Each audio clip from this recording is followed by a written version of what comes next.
Durante siglos, la historia ha idealizado la Edad Media. Castillos bañados por el sol, damas de piel inmaculada, caballeros resplandecientes con armaduras brillantes. Pero detrás de esa imagen romántica se esconde una realidad que pocos estarían dispuestos a soportar siquiera por un día. La Edad Media no olía a flores. Olía a humanidad en su forma más cruda. El agua, ese elemento que hoy consideramos símbolo de pureza, era entonces vista con desconfianza. Se creía que abrir los poros del cuerpo con un baño podía dejar entrar enfermedades, que el vapor debilitaba la sangre, que el contacto con el agua era un riesgo para el alma. Así, mientras los ríos corrían cerca, millones de personas pasaban meses, a veces años, sin sentir el roce del agua en su piel. Los baños públicos, que alguna vez fueron herencia del esplendor romano, se convirtieron en focos de pecado y enfermedad. Muchos fueron cerrados por la Iglesia, acusados de fomentar la lujuria. Las pocas casas de baños que sobrevivieron eran lugares mal vistos, frecuentados por quienes buscaban placer o alivio temporal, no limpieza. Con el tiempo, la suciedad se volvió sinónimo de virtud. Estar limpio podía despertar sospechas. Los nobles, a diferencia de lo que muestran las películas, no estaban exentos del hedor. Cubrían su olor con perfumes espumosos hechos de aceites rancios, flores secas y resinas. Las damas guardaban bolsitas de lavanda o pétalos marchitos entre sus vestidos para disimular el olor corporal, pero nada podía ocultar el aroma pesado de los cuerpos cubiertos por capas de tela y sudor. En los castillos, el aire era espeso, viciado, cargado del olor de la comida, los animales, las velas y los humanos. En las aldeas, la situación era aún peor. Las casas carecían de ventilación y el suelo era tierra batida mezclada con paja, estiércol y restos de comida. En las esquinas dormían los animales, compartiendo espacio, calor y parásitos con sus dueños. Los excrementos se arrojaban por las ventanas, cayendo en las calles que nunca se limpiaban del todo. Caminar por un pueblo medieval era caminar sobre un tapiz de basura, barro y desechos. Los dientes se ennegrecían, las uñas acumulaban mugre, el cabello se convertía en guarida de piojos y pulgas. Lavarse era un acto esporádico, más ligado a rituales religiosos que a higiene. El agua caliente era un lujo reservado a unos pocos, y el jabón, rudimentario y caro, se usaba con cautela. La mayoría simplemente se refrescaba con paños húmedos o se frotaba con hierbas secas, convencidos de que eso bastaba para mantener el cuerpo en equilibrio. Los médicos de la época reforzaban la idea de que el baño debilitaba. Recomendaban la limpieza parcial, apenas una vez cada cierto tiempo, y solo si el cuerpo estaba fuerte o en balance. Algunos incluso aconsejaban cubrir el sudor con capas adicionales de ropa para proteger el cuerpo de los aires corruptos. El resultado, una humanidad que convivía con el hedor como parte natural de la existencia. Pero no era solo cuestión de olor. La suciedad traía consigo algo peor, enfermedad. Las infecciones cutáneas eran comunes. Las llagas se extendían sin cura y las epidemias encontraban en cada cuerpo un huésped perfecto. Nadie lo sabía, pero el enemigo más letal de la Edad Media no era la espada, era la bacteria. Aún así, entre toda esa miseria, la gente seguía viviendo, amando y comiendo, sin imaginar que siglos después sus descendientes se estremecerían solo de pensar en cómo olían sus días. Para ellos, el hedor era parte de la vida. Para nosotros, sería el infierno. En la Edad Media, el cuerpo humano no era visto como un templo que debía cuidarse, sino como un campo donde se libraban batallas invisibles. Un territorio frágil, expuesto a los caprichos del clima, los pecados y las enfermedades que nadie comprendía. La higiene no era un acto de salud. Era un gesto de superstición o de vanidad, y ambas cosas eran peligrosas. En una época sin agua corriente, sin jabón accesible y sin conocimiento de los microbios, el cuerpo se convertía en un refugio para la suciedad y la enfermedad. Lo que hoy asociamos con limpieza, bañarse, lavarse las manos, cambiarse de ropa, eran prácticas raras, casi excéntricas. Se creía que la piel debía mantenerse cerrada, que abrir los poros con agua o vapor era invitar a los aires pestilentes a penetrar y enfermar el cuerpo. Así, el sudor se acumulaba, las heridas no se limpiaban y los cabellos se convertían en madrigueras de insectos. Los piojos eran tan comunes que tenían nombres en distintos dialectos, y quitarse uno de la cabeza o de la barba era tan normal como estornudar. Las pulgas convivían con las familias, y no solo en los hogares humildes. Hasta en los palacios más lujosos, entre cortinas de terciopelo y tapices de seda, los insectos reinaban con libertad. Los nobles simplemente aprendían a soportarlos. Dormir tampoco ofrecía alivio. Las camas eran compartidas, entre esposos, hijos, sirvientes e incluso visitantes, y el calor humano se mezclaba con el de los parásitos. Los colchones, rellenos de paja, acumulaban polvo, excrementos de insectos y suciedad que rara vez se cambiaba. Al amanecer, el primer sonido del día no era el canto del gallo, sino el rascado constante de la piel. Los olores eran el lenguaje del cuerpo. El sudor, la grasa, el mal aliento, las heridas infectadas y el olor de la ropa vieja formaban parte de la identidad personal. El perfume, más que un adorno, era una herramienta de supervivencia social. Los ricos se rociaban con esencias de ámbar, almizcle y agua de rosas para disimular el hedor. Los pobres quemaban hierbas secas o cargaban ramitas de lavanda para engañar a la nariz. Pero el olor corporal nunca desaparecía. Simplemente se disfrazaba bajo nuevas capas de aromas que se mezclaban hasta formar una nube casi tangible.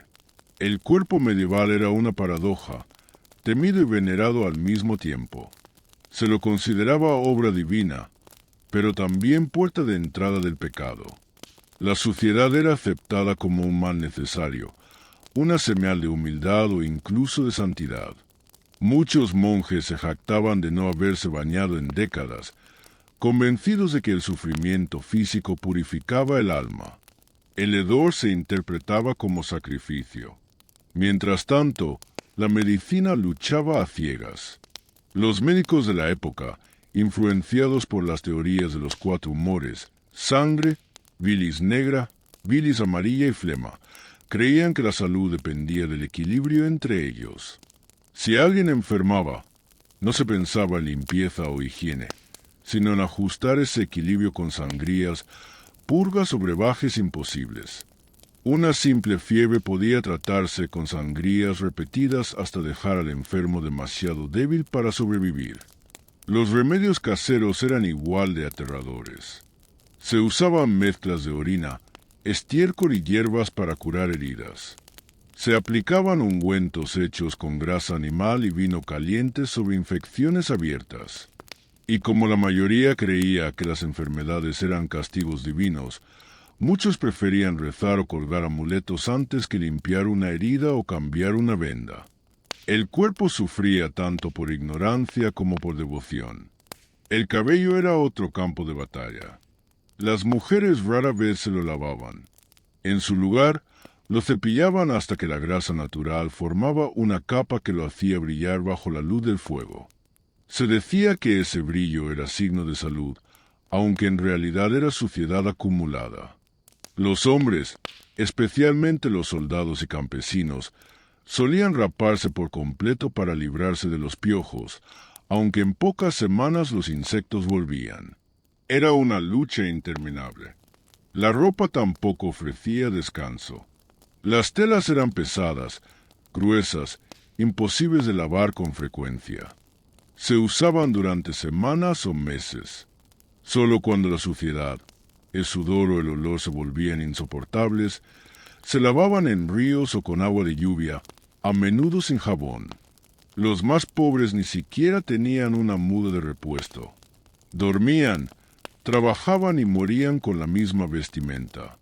A todo esto se sumaba la ignorancia sobre el contagio.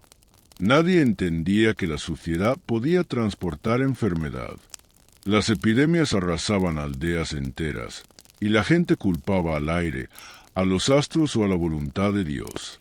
Cuando la peste negra se extendió por Europa, muchos creyeron que bastaba con cubrirse el rostro con flores secas o vinagre para evitar el mal. Mientras tanto, las pulgas infectadas con el virus de la peste saltaban de las ratas a las personas, multiplicando la tragedia. El cuerpo medieval, entonces, no solo era víctima de su entorno, era víctima de sí mismo, de las creencias, los miedos y la ignorancia que convertían la suciedad en parte natural de la vida. Y sin embargo, en medio de esa pestilencia, la humanidad seguía adelante.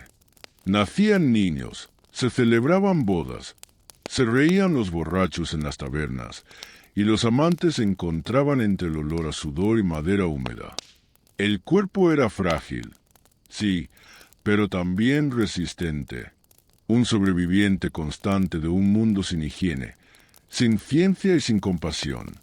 Cada respiración era una victoria sobre el hedor, la enfermedad y la muerte, y cada día el cuerpo medieval libraba su propia guerra invisible, una guerra que nadie sabía que estaba perdiendo. La ropa, hoy la elegimos por moda, por comodidad, por identidad. En la Edad Media, la ropa era otra cosa. Era una armadura contra el frío, una extensión del cuerpo y un depósito viviente de suciedad, parásitos y enfermedad. En aquellos tiempos, cambiarse de vestimenta era un lujo reservado para los pocos que podían permitirse más de un atuendo.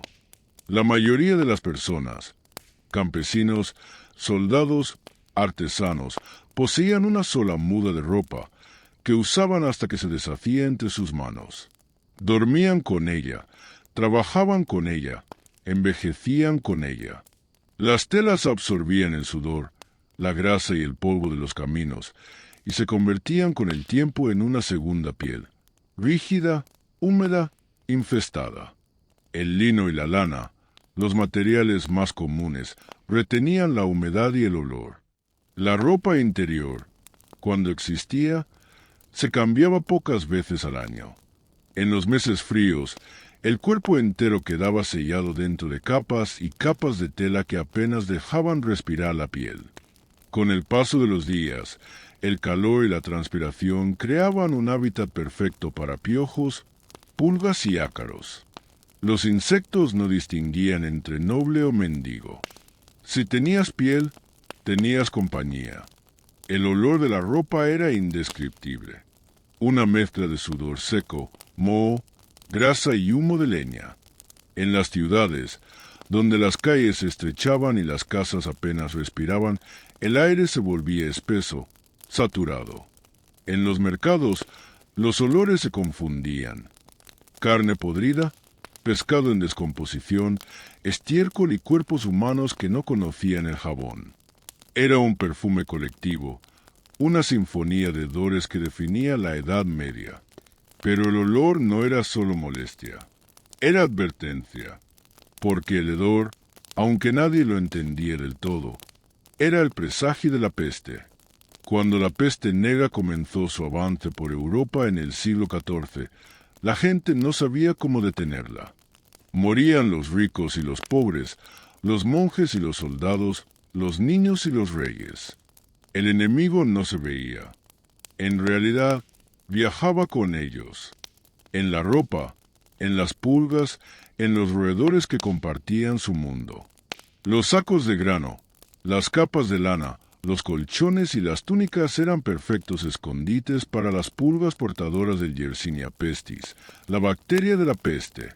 Las caravanas comerciales y los barcos transportaban no solo mercancías, sino la muerte misma cosida entre los pliegues de la ropa. En los puertos, las pulgas saltaban a nuevos cuerpos, y la enfermedad se extendía como un fuego invisible. Los médicos, incapaces de comprender el origen real de la plaga, culparon al aire, al miasma, a los malos olores. Así nació la figura del doctor de la peste, con su máscara en forma de pico rellena de flores secas, hierbas aromáticas y vinagre. Creían que si purificaban el aire que respiraban, escaparían del contagio. Pero bajo esas túnicas negras, el peligro seguía adherido a sus ropas, a sus guantes, a cada fibra que rozaba la piel. En los pueblos, el miedo se mezclaba con superstición. Se encendían hogueras para purificar el aire, se quemaban telas y cadáveres, se rociaban las calles con vinagre o vino barato. Las iglesias olían a incienso, pero también a cuerpos enfermos amontonados en los bancos. La peste no discriminaba. Entraba en las casas, en los conventos, en los castillos. Y una vez dentro, no salía. La ropa se convirtió en un enemigo silencioso. Las prendas de los muertos eran quemadas, enterradas o simplemente abandonadas. Pero a veces, la necesidad era más fuerte que el miedo. Muchos pobres saqueaban las casas de los fallecidos para robar su ropa y venderla o usarla. En cada acto de desesperación, la enfermedad encontraba un nuevo cuerpo al que aferrarse. Con el tiempo, los pueblos enteros comenzaron a apestar a muerte. El olor era tan fuerte que los cronistas lo describieron como el aliento del infierno. Las calles se llenaban de humo, de cal viva, de rezos. Y aún así, nada bastaba. La peste seguía viajando. Silenciosa, pegada a cada capa, a cada gorro, a cada bota que cruzaba el continente. Mientras tanto, en los castillos, los nobles intentaban protegerse con métodos ridículos. Se bañaban en vino caliente, se envolvían en telas empapadas en hierbas aromáticas o dormían rodeados de flores. Algunos contrataban sirvientes para que se encargaran de tocar todo por ellos, convencidos de que el contacto directo transmitía la enfermedad. Pero los sirvientes morían primero, y cuando lo hacían, el hedor del cuerpo en descomposición se sumaba al de los vivos, impregnando los muros de piedra. Aún así, el ser humano aprendió a convivir con la peste. La asumió como parte del paisaje, como una tormenta que venía y se iba. Los sobrevivientes recogían los restos, lavaban sus ropas en los ríos, las tendían al sol y las volvían a vestir. Nunca comprendieron que con ese gesto devolvían la muerte a sus cuerpos. La Edad Media fue una danza perpetua entre la suciedad y la supervivencia. El olor era el hilo invisible que unía a todos, campesinos, monjes, reyes. Un recordatorio constante de que la vida pendía de un hilo, y que incluso lo más simple, una túnica, una manta, una camisa, podía ser el instrumento del destino. La ropa era el disfraz de la muerte, el hedor, su voz, y la peste, el precio inevitable de un mundo que no conocía la limpieza. Imagina caminar por una ciudad medieval. No hay adoquines limpios ni fuentes burbujeantes. No hay aroma a pan recién hecho ni flores en las ventanas. Solo un hedor denso, un aire pesado que parece tener cuerpo propio. Cada paso que das se hunde en una mezcla de barro, estiércol y basura. Y con cada respiración, inhalas la enfermedad. Las ciudades medievales crecieron sin orden ni limpieza. Eran un laberinto de callejones angostos, casas inclinadas y desagües inexistentes. Las personas arrojaban por las ventanas el contenido de sus cubos, heces, orina, restos de comida, con una advertencia rutinaria. Agua va. El líquido caía a la calle y se mezclaba con todo lo que ya estaba allí. El resultado era una sopa pestilente que jamás desaparecía del todo. En verano, el calor fermentaba los desechos. En invierno, el lodo helado los conservaba. Las ratas corrían libres, gordas y audaces, alimentadas por la miseria humana. Y entre las sombras, las pulgas esperaban su oportunidad. El hedor era tan omnipresente que los viajeros describían las ciudades como ciénegas de aire podrido. Los cronistas hablaban de olores que hacían llorar los ojos y mareaban al recién llegado. Pero para quienes vivían allí, el olfato ya se había rendido. Nadie olía nada, porque todo olía igual. El agua, la solución natural para limpiar, era en realidad parte del problema. Los ríos servían como vertederos. En ellos se arrojaban los desperdicios humanos, los cadáveres de animales y las aguas sucias de las casas. Las mismas corrientes que alimentaban los molinos o servían para cocinar estaban cargadas de infección. Beber agua era jugar con la suerte. Por eso, en muchos lugares, el vino o la cerveza débil eran opciones más seguras, incluso para los niños. El alcohol mataba lo que el agua no podía.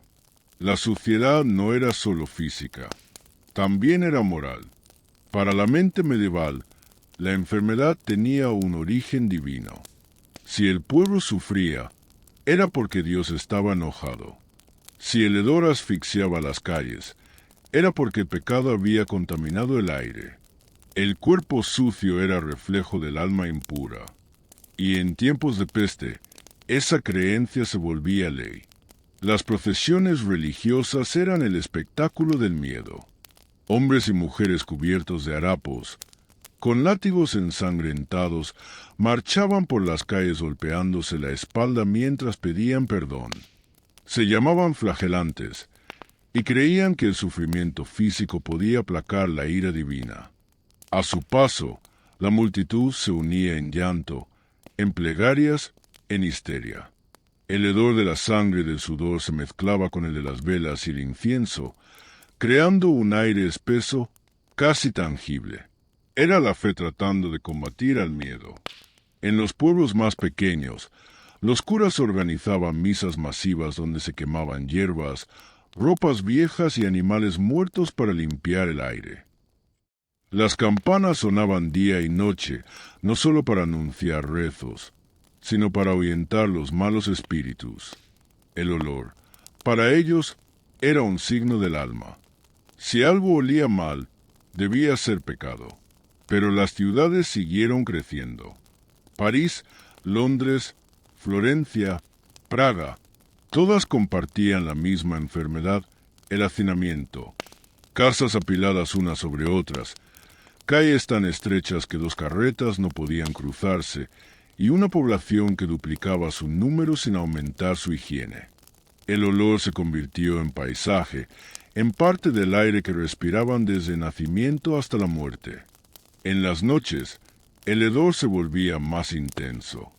El calor de las velas, el humo de los hogares, los animales encerrados, los cuerpos apiñados para dormir, todo se mezclaba. Dormir era inhalar la suciedad del día anterior. Despertar era volver a empezar. A veces, los reyes y las autoridades intentaban imponer normas. Se mandaban a construir pozos de desechos o a designar basureros fuera de las murallas. Pero los pobres no podían pagar el transporte y los ricos no querían ensuciar sus manos. Así, la basura seguía cayendo por las ventanas, como si el suelo fuera una extensión natural del cuerpo humano. Y cuando la peste volvía, el pueblo buscaba culpables.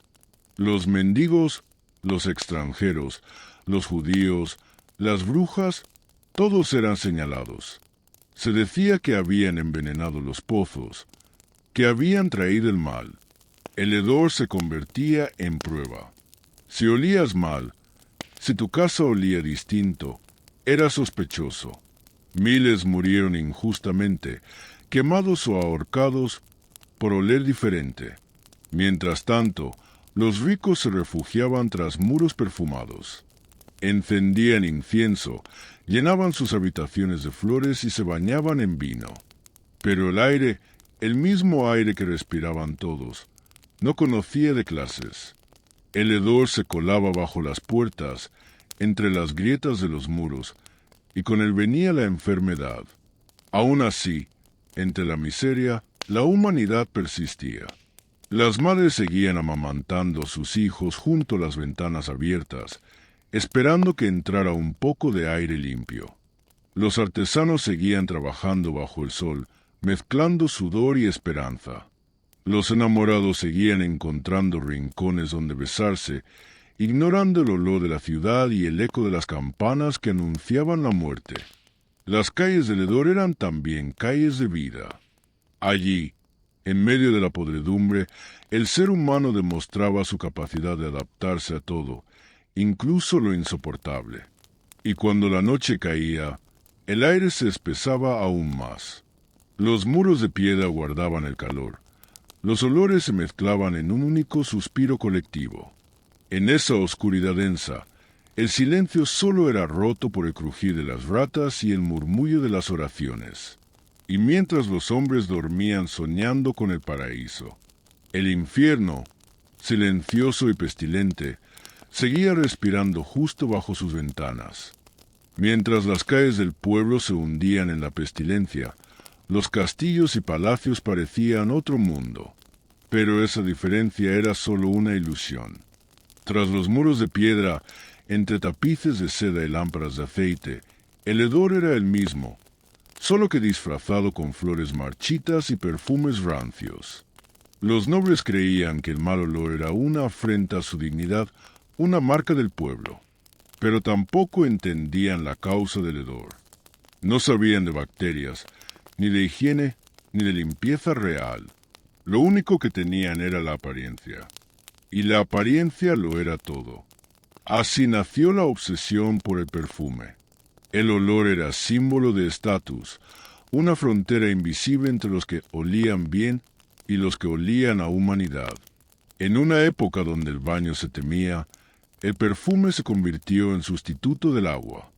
Reyes, condes y damas se bañaban no con jabón, sino con esencias. Aceites de almizcle, ámbar, rosas, mirra y sándalo cubrían sus cuerpos, impregnando la ropa, el cabello y los guantes. Pero el perfume no limpiaba, solo disimulaba. Los aposentos nobles eran cámaras aromáticas, cuencos de flores secas, velas perfumadas, paños empapados en vinagre y vino. El aire estaba tan cargado de fragancias que respirarlo podía marear. Sin embargo, bajo esa nube de olores dulces, el cuerpo seguía siendo el mismo, cubierto de sudor, polvo y grasa. Las capas de perfume se mezclaban con la suciedad, creando una película aceitosa que se pegaba a la piel. El resultado era una ironía perfecta. Los ricos, que querían oler a cielo, olían a infierno perfumado. El acto de perfumarse no era solo vanidad, era también superstición. Se creía que los aromas podían proteger contra el mal aire y las enfermedades. Las damas llevaban pequeños frascos llamados pomanders, esferas de metal con orificios que contenían hierbas, cera o trozos de ámbar. Las sostenían cerca del rostro del pecho, convencidas de que los buenos olores mantenían alejados los vapores corruptos del entorno. En los cuellos y puños, los nobles cosían bolsitas de lavanda, romero o clavo de olor.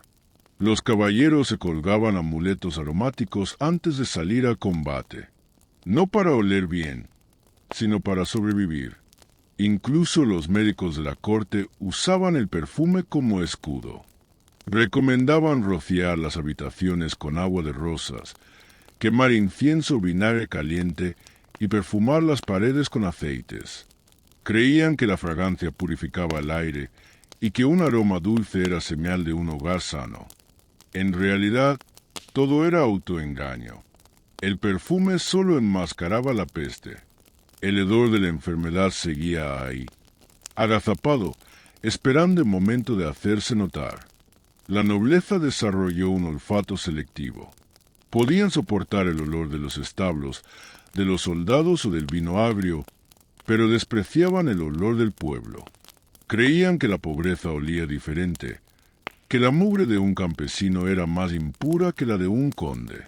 Era una mentira cómoda, porque, al final del día, todos olían igual.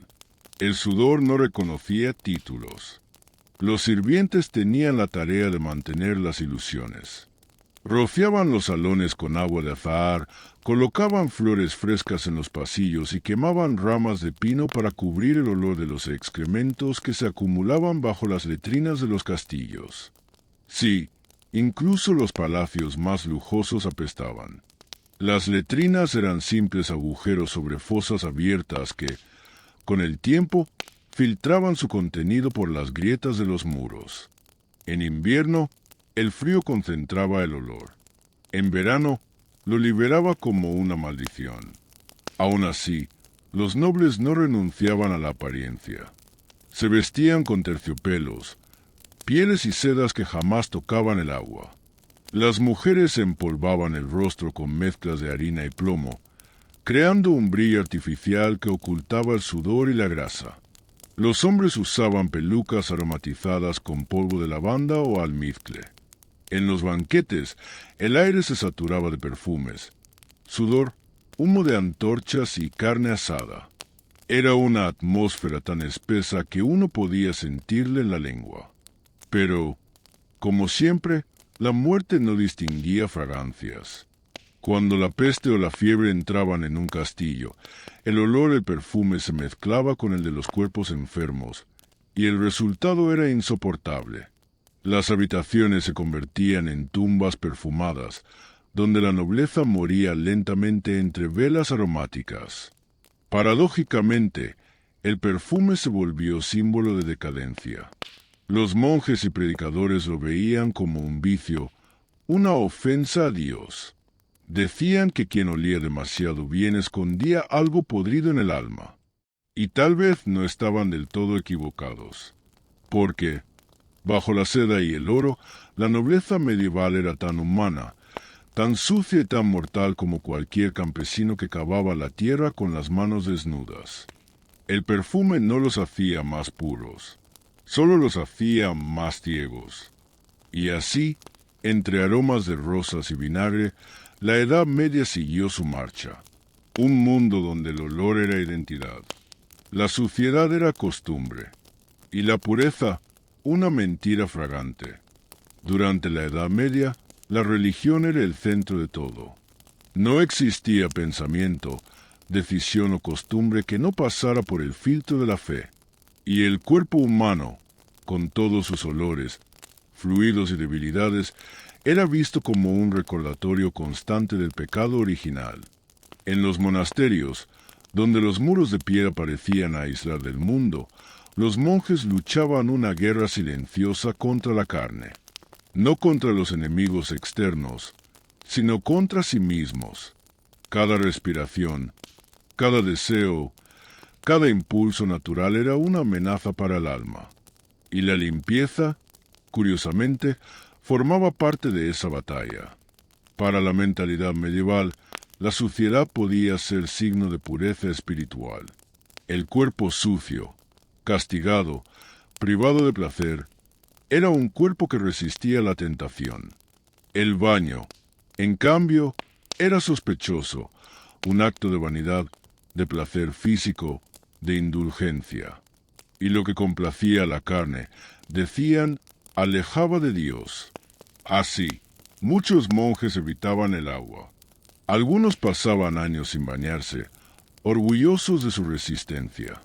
El hedor se convertía en un tipo de penitencia, un sacrificio silencioso.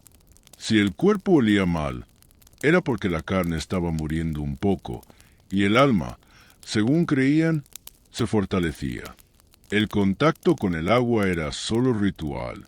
En las reglas de muchas órdenes, se especificaba que el baño debía hacerse solo por necesidad extrema. Enfermedad, suciedad evidente o festividad importante. Incluso entonces, se trataba más de un lavado parcial que de una inmersión. Los monjes lavaban sus manos y rostros antes de orar, no por higiene, sino por reverencia. La limpieza era simbólica, no física. Pero no todos los monasterios eran iguales. Algunos, especialmente los situados cerca de fuentes naturales, conservaban cierta tradición romana de los baños comunales. En esos lugares, El acto de bañarse se hacía en silencio, como una extensión de la oración. El agua, se decía, podía purificar el alma si se usaba con humildad. Sin embargo, estas prácticas se fueron perdiendo con el tiempo, reemplazadas por la idea del cuerpo como prisión del espíritu. En la oscuridad de las celdas monásticas, los olores eran una constante. El sudor mezclado con el incienso, el cuero húmedo de los hábitos, el humo del aceite que ardía en las lámparas. El aire era denso, y los muros, fríos, porosos, absorbían el olor de generaciones de penitencia. Aun así, los monjes veían en ese ambiente un reflejo de su propósito, renunciar al mundo, incluso la comodidad de la limpieza. Los escritos de la época revelan un pensamiento casi poético. Cuanto más sufre el cuerpo, más se eleva el alma. Esa idea justificaba la suciedad, la enfermedad, la privación.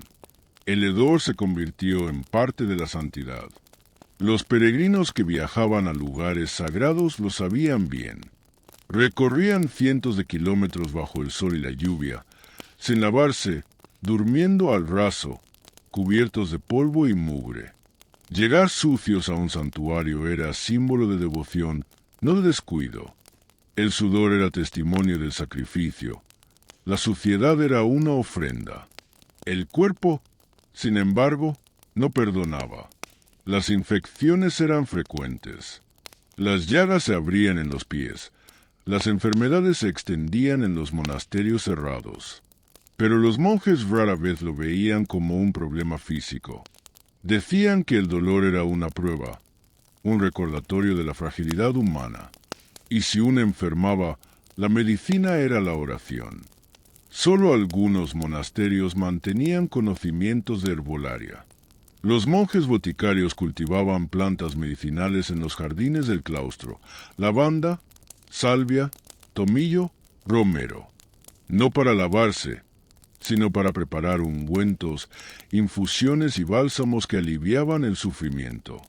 El aroma de esas hierbas se mezclaba con el incienso y la cera derretida, creando un perfume inconfundible.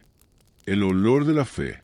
En la Alta Edad Media, cuando la peste y las guerras azotaban Europa, muchos interpretaron los males del cuerpo como castigo divino. Si el pueblo sufría, era porque había pecado. Si el cuerpo enfermaba, era porque el alma estaba sucia. Así, la limpieza exterior perdió aún más valor frente a la pureza interior. Lo importante no era lavar la piel, sino el espíritu.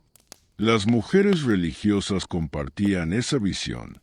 Las monjas vivían bajo votos de castidad, pobreza y obediencia, y su relación con el cuerpo era de represión constante. Se cubrían completamente, incluso en los días de calor, para no provocar tentaciones. El contacto con su propia piel era limitado. El cuerpo era visto como enemigo, como recordatorio de Eva y del pecado original. En ese contexto, la higiene se volvió un concepto secundario, casi herético. Los baños, cuando se daban, eran apresurados y colectivos. El agua, fría y turbia, era más símbolo que alivio. Después, los cuerpos eran cubiertos de nuevo con capas de tela y rezos, sellando el olor bajo el hábito. Pero había excepciones. En algunos monasterios benedictinos, el equilibrio entre cuerpo y alma aún tenía valor. San Benito de Nurcia, en su regla, hablaba del cuidado del cuerpo como parte del deber espiritual. El cuerpo es el instrumento del alma, decía. Bajo esa idea, algunos monjes se permitían cierta higiene: lavarse los pies, cambiar de ropa, mantener las manos limpias para copiar manuscritos. Sin saberlo, esos pequeños gestos eran los primeros pasos hacia una comprensión moderna del cuidado.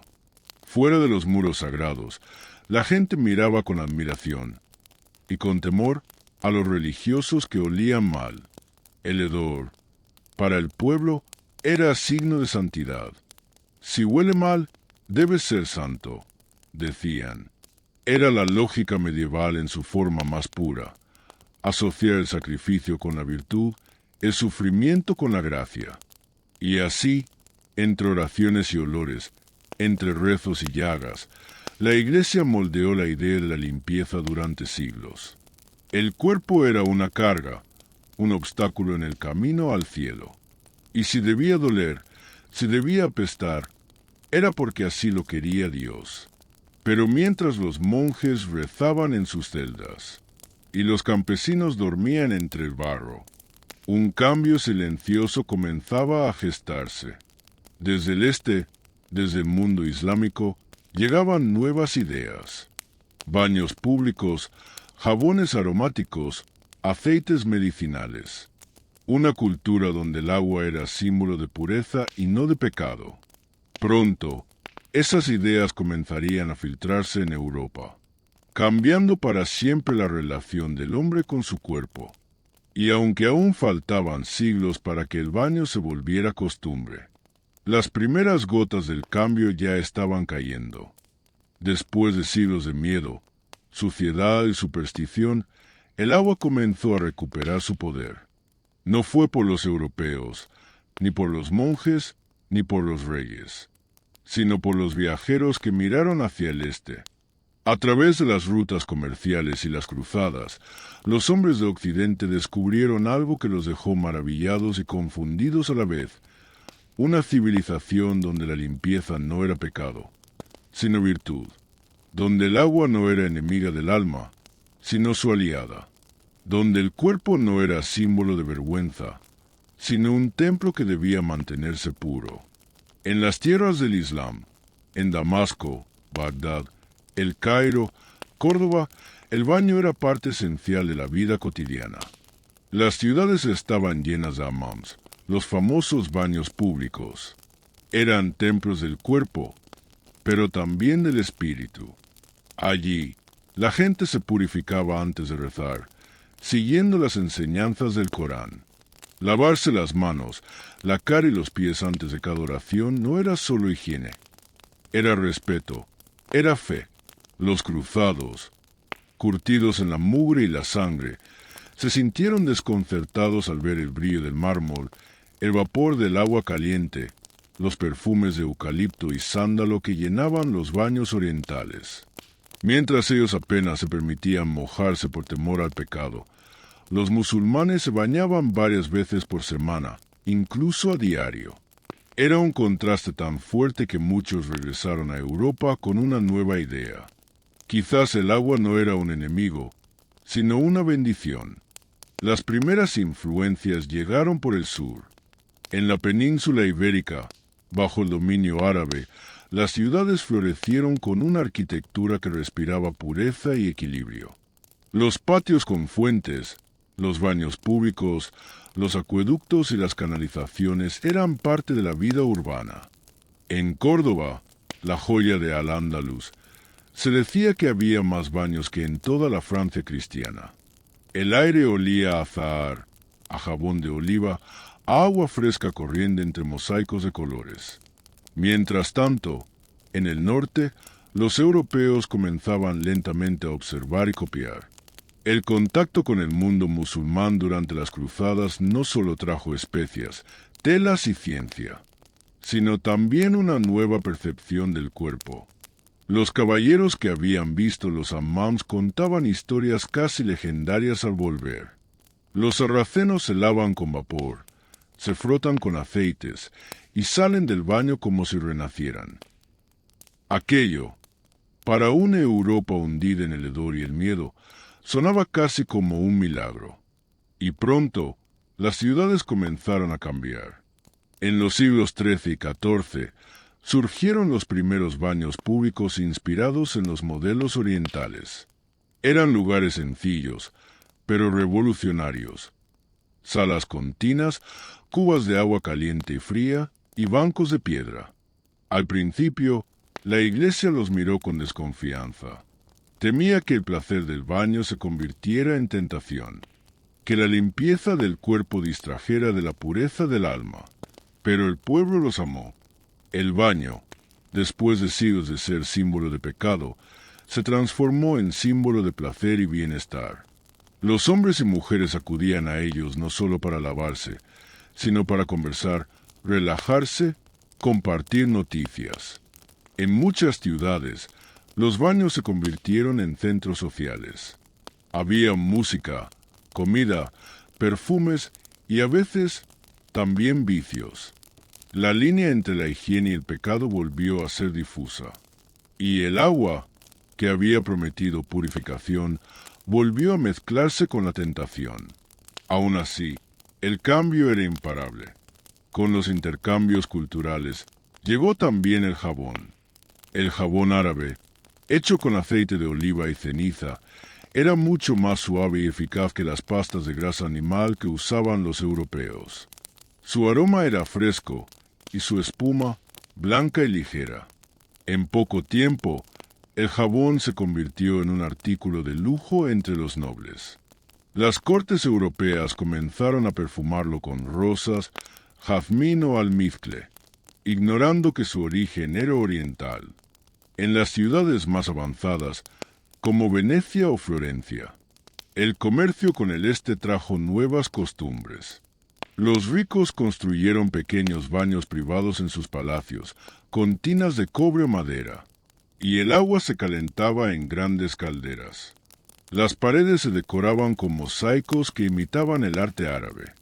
No era solo un cambio de costumbre, sino de mentalidad.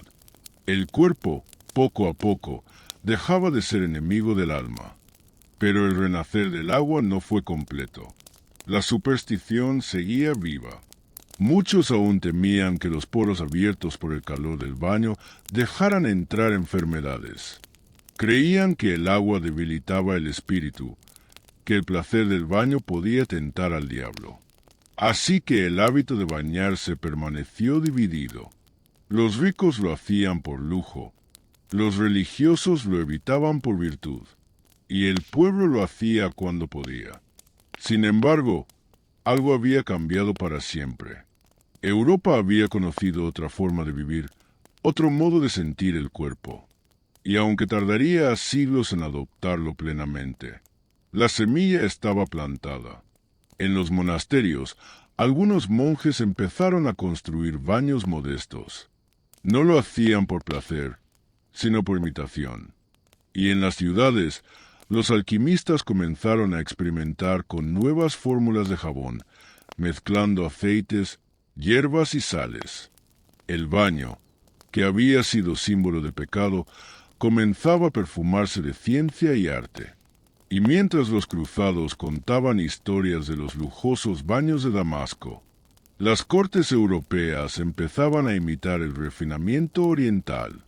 El agua, por fin, regresaba a Europa, aunque aún faltaban siglos para que su pureza alcanzara a todos, porque todavía quedaban guerras, pestes y prejuicios. Pero el primer paso estaba dado. El agua, ese elemento que el miedo había condenado, volvía a correr, silenciosa, bajo los cimientos de una Europa que comenzaba, poco a poco, a despertar del olor de la Edad Media. El agua había vuelto a Europa, pero no como símbolo de pureza. Regresó como tentación, como lujo, como promesa de placer. Los baños públicos, inspirados en los del mundo islámico, se multiplicaron en las grandes ciudades europeas. Londres, París, Praga, Florencia, Viena, todas tenían sus baños comunes, lugares donde por unas pocas monedas uno podía sumergirse en una tina caliente, lavar el cuerpo y por unas horas olvidar la suciedad del mundo exterior. Pero los europeos no entendieron el baño como los árabes lo habían hecho. Para ellos, no era un acto espiritual ni un símbolo de limpieza. Era un escape, un espacio donde el cuerpo, después de siglos de represión, podía sentirse vivo otra vez. En París, hacia el siglo XIV, existían más de 30 baños públicos abiertos. Cada uno tenía su propio aroma: agua de rosas, lavanda, menta o azahar. Los clientes entraban envueltos en vapor, entregando sus ropas a los sirvientes que las colgaban cerca del fuego. Allí, En medio de las columnas y las lámparas de aceite, el baño se convertía en un pequeño paraíso terrenal. La gente reía, conversaba, comía y también pecaba, porque donde el cuerpo se libera, el deseo despierta. Y pronto, los baños comenzaron a ganar fama de lugares inmorales. Los moralistas los llamaban casas del demonio. Los sacerdotes los condenaban desde los púlpitos. Decían que en esos vapores se mezclaban no solo los olores del cuerpo, sino los pecados del alma. Y no estaban del todo equivocados. Los baños se volvieron centros sociales. Allí se cerraban tratos, se arreglaban matrimonios, se compartían secretos. Las mujeres acudían con sus amigas, los hombres con sus amantes. Las clases altas y bajas se mezclaban por unas horas en el mismo agua tibia. Era una experiencia casi revolucionaria para una sociedad obsesionada con las jerarquías. Pero esa mezcla de cuerpos, sudor y deseo también trajo consecuencias. Las enfermedades se propagaban con una facilidad aterradora. Las infecciones cutáneas, las fiebres y, sobre todo, las enfermedades venéreas encontraron en los baños su hogar perfecto. Las aguas no se cambiaban con frecuencia. Los utensilios se compartían, las tinas se reutilizaban sin limpieza. El placer pronto se convirtió en peligro. A finales del siglo XV, con la llegada de la sífilis a Europa, el baño pasó de ser refugio a ser amenaza. Las autoridades comenzaron a cerrarlos. Las iglesias lo celebraron como una victoria moral. Dios castiga a los que se complacen en la carne, decían los predicadores. Y así, el agua, una vez más, volvió a caer bajo sospecha. Las crónicas cuentan historias casi grotescas. Médicos que recomendaban bañarse con vino en lugar de agua, por miedo a abrir los poros al mal aire. Damas que se perfumaban hasta el desmayo antes de un banquete, pero que llevaban meses sin lavarse. Caballeros cubiertos de aceites y polvo, creyendo que eso los protegía de la peste.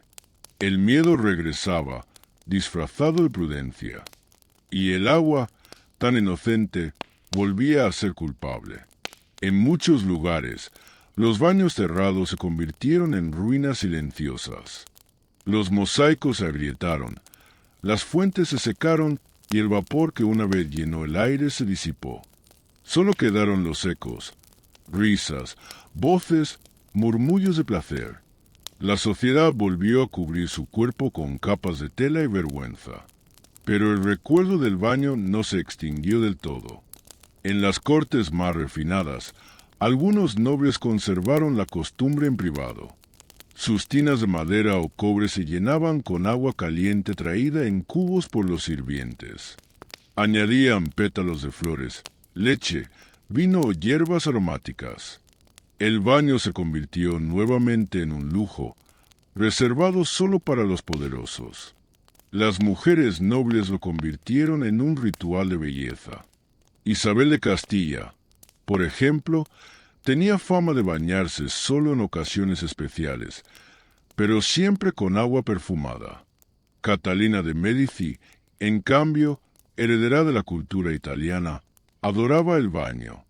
Mandó construir salas privadas con calderas y lavabos de mármol inspiradas en los antiguos baños romanos. En sus cartas, se decía que el aroma de su baño era tan intenso que los visitantes podían percibirlo desde el pasillo. El Renacimiento estaba despertando, y con él, el cuerpo volvía a recuperar protagonismo. Los artistas lo dibujaban, lo estudiaban, lo celebraban. Leonardo, Miguel Ángel, Botticelli, todos devolvieron al cuerpo humano su dignidad perdida. Y aunque el baño aún era privilegio de pocos, su imagen empezaba a cambiar. El agua volvía a ser belleza, y la limpieza una forma de arte. En las ciudades más avanzadas, como Florencia o Venecia, los comerciantes comenzaron a fabricar jabones de alta calidad. Los jabones de Castilla y los de Marsella se volvieron artículos codiciados en toda Europa. Su fragancia no solo servía para limpiar, sino para demostrar estatus. Tener jabón en casa era símbolo de riqueza. Sin embargo, el pueblo seguía igual. El campesino medio apenas se lavaba las manos o la cara, y el resto del cuerpo seguía cubierto por la misma ropa durante semanas. El agua limpia seguía siendo un lujo. Los ríos, contaminados con desechos y animales muertos, eran más fuente de enfermedad que de salud. Así, el baño, ese símbolo de placer y peligro, oscilaba entre dos mundos, el de los pocos que podían permitírselo y el de los muchos que lo temían. La historia de la higiene europea era, una vez más, un péndulo, del pecado al lujo, del lujo a la peste, y cada generación, en su intento de entender el cuerpo, volvía a repetir el mismo error, confundir el olor con la virtud, y la suciedad con la santidad. Pero algo estaba cambiando. El Renacimiento traía consigo no solo arte, sino ciencia. Y pronto, el cuerpo dejaría de ser un misterio religioso para convertirse en un objeto de estudio. El agua, esa vieja enemiga del alma, estaba a punto de ser redimida, porque en los laboratorios, entre frascos y pergaminos, algunos hombres comenzaban a descubrir que la suciedad no era voluntad divina, sino ignorancia humana. Durante siglos, Europa vivió en una danza peligrosa con la enfermedad. La peste negra del siglo XIV, las fiebres recurrentes, las viruelas, el sarampión, todas parecían castigos divinos, manifestaciones del pecado humano. Y para combatirlas, los hombres no tenían más arma que el miedo, la superstición y los rituales religiosos. El aire estaba lleno de historias de brujas, maldiciones y miasmas. El concepto de miasma se volvió omnipresente. Se creía que las enfermedades se propagaban a través del aire corrupto. Si alguien enfermaba, era porque había respirado aire viciado. El olor de la suciedad, de los cuerpos, de los desechos, no solo era insoportable, sino que se consideraba mortal. Los médicos de la época adoptaron teorías que hoy nos parecen absurdas. Recomendaban mascar flores secas, quemar incienso, abrir ventanas para ventilar el mal aire. Creían que la peste y otras enfermedades eran el resultado de vapores corruptos que se alojaban en los cuerpos. Los hospitales no eran más que refugios donde los enfermos convivían con los que aún no habían sido tocados por la muerte. El concepto de contagio no existía. El paciente estaba tan condenado por el aire como por el destino divino. Pero el siglo XV y XVI trajeron un cambio silencioso, el despertar de la ciencia. En las universidades de Italia, Francia y España, algunos médicos comenzaron a observar, registrar y experimentar. Notaron patrones. Los enfermos de peste negra no eran víctimas aleatorias. La enfermedad afectaba primero a quienes estaban en contacto con los cuerpos de los infectados. Sin embargo, el conocimiento aún era limitado. Los experimentos no tenían control, y los médicos mezclaban superstición con observación. En Venecia, uno de los puertos más activos de Europa, comenzaron a notar algo curioso. Los barcos que llegaban de Levante traían más enfermedad que mercancías. Los comerciantes y autoridades portuarias comenzaron a imponer cuarentenas de 40 días, de ahí la palabra 40 giorni, para aislar a los recién llegados. Era un paso rudimentario hacia la comprensión del contagio, aunque nadie entendía los microbios ni las pulgas que realmente portaban la bacteria. Mientras tanto, los anatomistas empezaban a desafiar tabúes. Andrés Vesalio, en el siglo XVI, realizó disecciones humanas que desafiaban siglos de dogma. Descubrió que el cuerpo no era un recipiente del alma únicamente, sino un sistema complejo de órganos y fluidos. Los hombres de ciencia comenzaron a cuestionar que la suciedad y el hedor fueran castigos divinos, Tal vez tenían causas físicas, observables, medibles. Los hospitales evolucionaron lentamente. De los refugios sucios y sobrepoblados se pasó a centros donde el espacio, la ventilación y la limpieza empezaban a importar. El lavado de manos, aunque rudimentario, comenzó a practicarse entre algunos médicos. El agua, que había sido un lujo, empezaba a aparecer como instrumento de supervivencia. Los baños públicos sobrevivieron, pero ahora se concebían también como lugares de higiene preventiva. Sin embargo, el miedo no desapareció. La peste seguía atacando. París, Londres, Florencia, Milán, cada ciudad tenía su propio ritual de protección. Banderas blancas, campanas, procesiones, cuarentenas obligatorias. Se prohibía tocar a los enfermos. Se quemaban ropas y muebles. Se aislaban pueblos enteros. El olor seguía siendo símbolo de peligro. La mugre y la putrefacción continuaban siendo asociadas a la muerte. Y, mientras el miedo persistía, la humanidad seguía innovando. Paracelso, médico y alquimista suizo, introdujo la idea de que las enfermedades tenían causas externas al pecado y que podían tratarse con remedios químicos. Su teoría desafiaba siglos de dogma. La enfermedad no era castigo de Dios, sino resultado de procesos naturales. Las plantas medicinales, los ungüentos y los primeros compuestos químicos comenzaron a sustituir los amuletos, las oraciones y los brebajes absurdos hechos con excrementos o sangre de animales. En este periodo también surgieron los primeros registros sistemáticos de epidemias.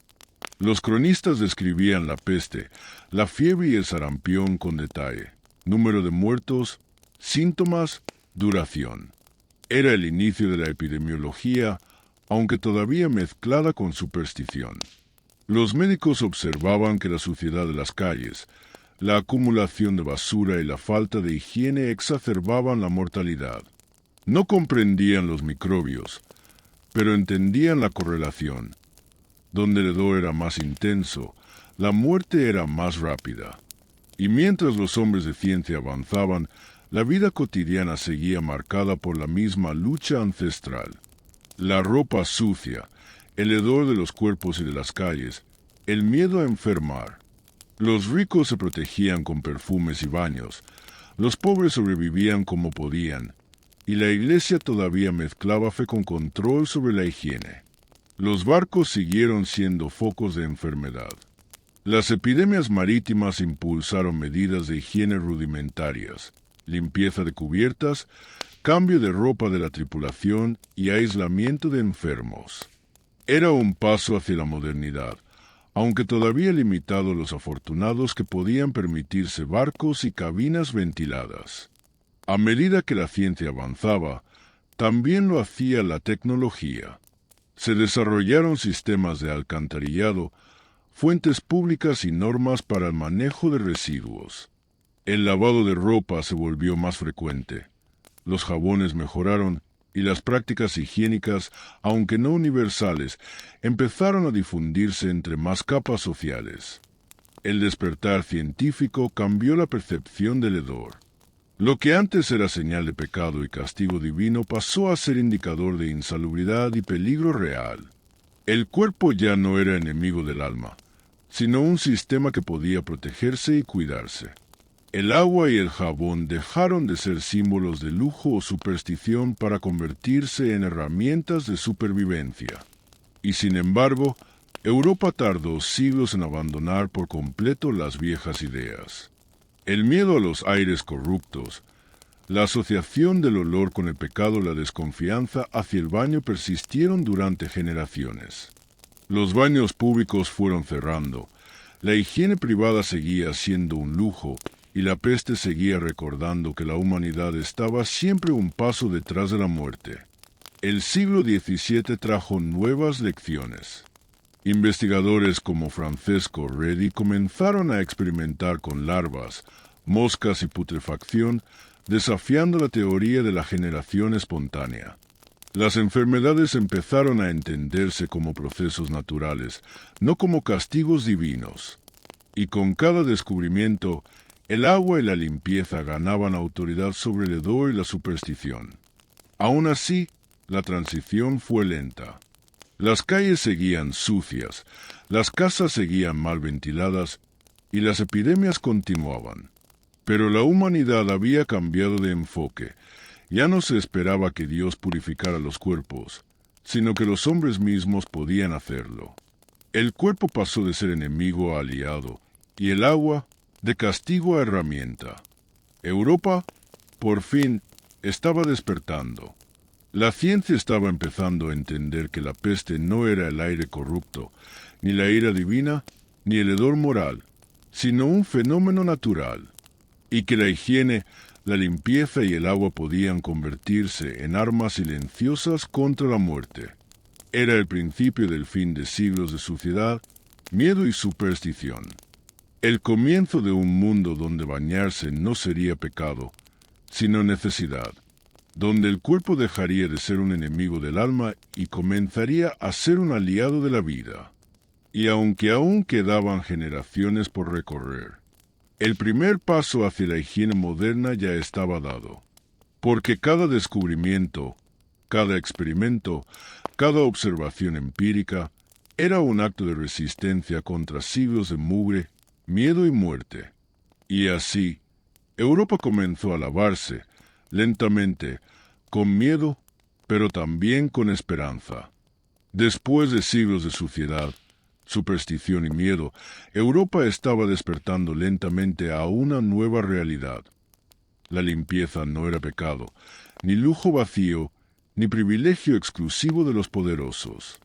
El agua, que había sido demonizada y luego idolatrada, se convirtió en un instrumento de vida, de salud y de distinción social. El cambio no fue rápido, no fue lineal. Durante siglos, la higiene avanzó en pasos torpes y desiguales, entre prohibiciones religiosas, epidemias devastadoras y la obstinación de hábitos ancestrales. Pero cada pequeño avance dejaba una huella profunda. Un pozo limpio aquí, un baño público allí, un jabón perfumado en la mesa de un comerciante. Cada gota de agua utilizada con intención de limpiar era un acto de revolución silenciosa. En los siglos XVII y XVIII, la percepción del cuerpo cambió radicalmente. El Renacimiento había despertado a Europa al arte, la anatomía y la ciencia.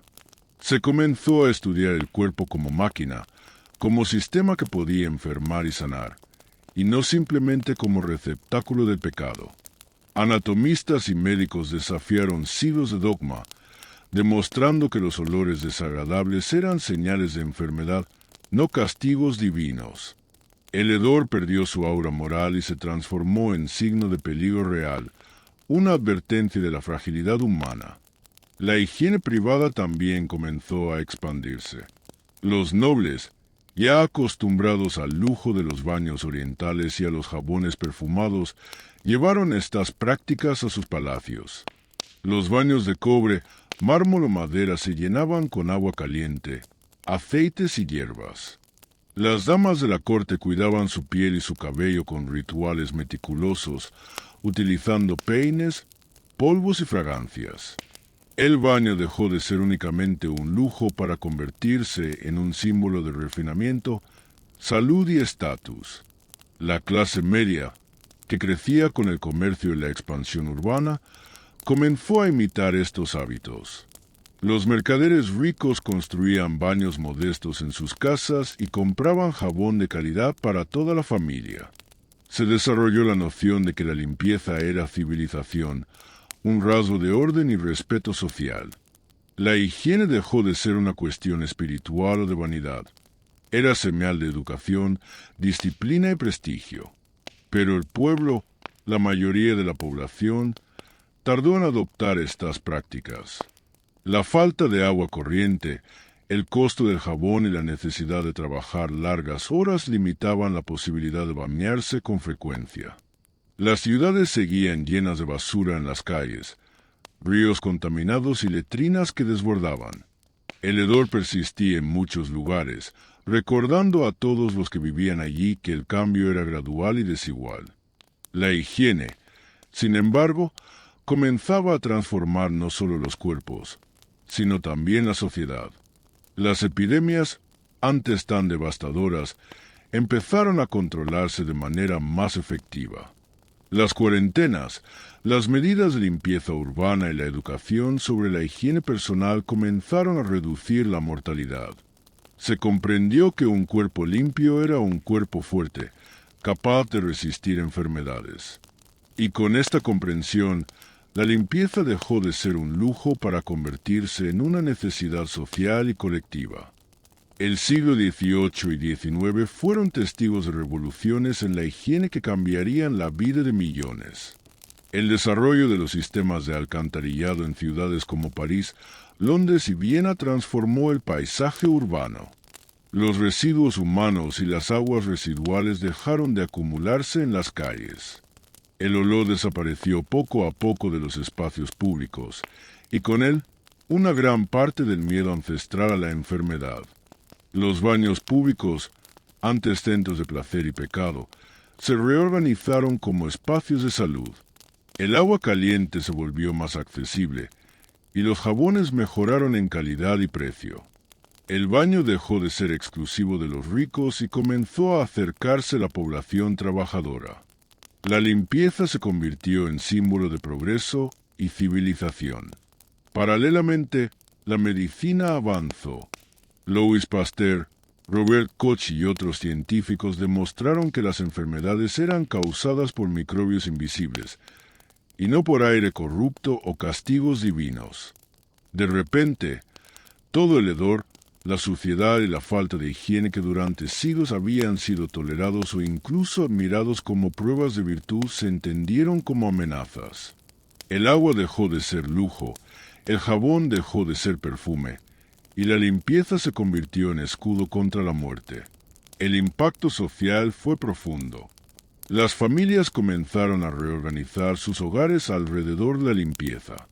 Los muebles eran lavables, la ropa se cambiaba con regularidad, los utensilios de cocina se esterilizaban. El lavado de manos, antes un gesto religioso ritual, se convirtió en rutina diaria. La higiene dejó de ser una cuestión de superstición y se transformó en derecho y deber. La revolución industrial aceleró estos cambios. La urbanización masiva exigía nuevas soluciones: agua corriente, alcantarillado, hospitales modernos y educación sanitaria. El baño en casa, antes lujo de unos pocos, comenzó a ser estándar para las clases medias emergentes. La publicidad y la industria del jabón ayudaron a difundir la idea de que la limpieza no solo protegía la salud, sino también el éxito social y personal. Pero el camino no fue lineal.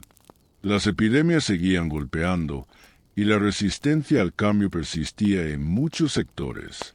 Algunos veían el baño como pérdida de tiempo, otros como indulgencia innecesaria. El olor, que había acompañado a Europa durante siglos, todavía marcaba la diferencia entre ricos y pobres, entre higiénicos y descuidados. La limpieza era progreso, sí, pero también lucha, esfuerzo y aprendizaje colectivo. La literatura y el arte ayudaron a consolidar esta nueva visión. Los escritores describían el cuerpo limpio como signo de virtud y disciplina. Los artistas representaban baños, perfumes y cuerpos cuidados como símbolos de sofisticación. El cambio cultural reforzó la transformación física. Bañarse dejó de ser miedo, pena o lujo y se convirtió en aspiración.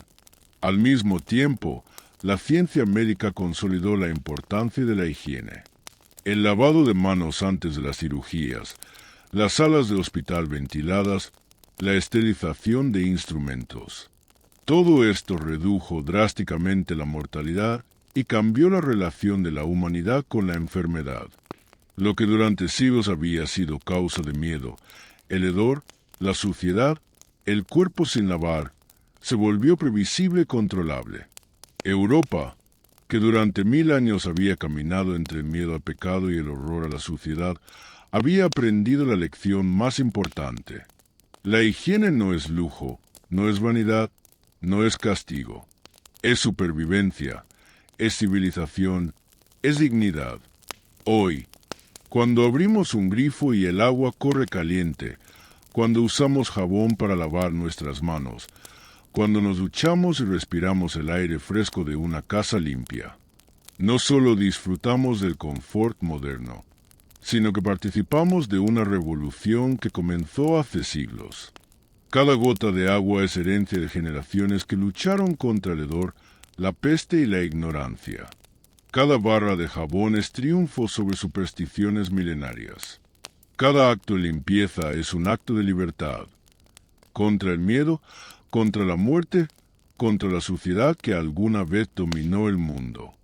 La historia de la higiene europea es la historia de la humanidad, de la Edad Media, donde el cuerpo era enemigo y el hedor ley, al Renacimiento, donde la ciencia comenzó a iluminar la oscuridad, y finalmente a la era moderna, donde el baño, el agua y el jabón son símbolos de vida y control.